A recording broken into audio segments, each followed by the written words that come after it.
So when I was pregnant with our fourth child, our oldest child was about 8 years old in second grade. Well, she started to ask questions. She started to ask a lot of questions about where do babies come from? After she asked about probably the third or fourth question, my husband and I kind of thought maybe it's time to start talking to her about it a little bit more in depthly. So the first thing we did is we questioned her question. We said, well, where do you think babies come from? After gauging that she was probably ready for a better understanding, we actually sat down with her and talked to her about where babies came from in a very real and honest way. We used correct terminology for the male and female body parts, and we did our best to explain to her in truth where babies came from.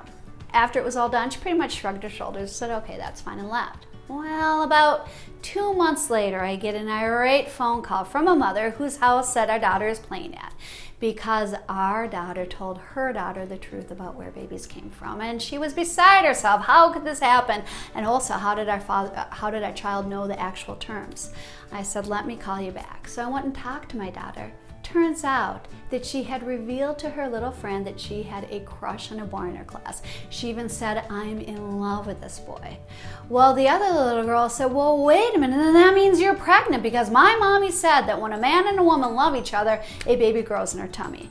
So my second grader at this point is a little stressed. She's thinking, oh my goodness, now I'm pregnant. And she's like, wait a minute, I'm not pregnant. That's not how babies are born. So then she proceeded to tell her friend about it. So I went back and I called the mom and I explained it all, and the mom was like, oh, wow, I'm sorry. And I said, you know, if you talk to most child psychologists, or if you do some research, you're gonna find that child psychologists strongly recommend that you're honest about this. The reality is the kids are gonna find out the truth anyway. It's also really important that you use the correct terminology. You have to kind of gauge it for their age. And here's the thing, if you don't know the correct terminology, don't worry about it, but find out as yourself as a parent first. That way, when the questions come up, and they will, you'll be prepared and you'll be able to think it out, and also plan for it to be more than just one talk. It might be a couple, but again, it's important to be honest and it's important to use the correct terminology.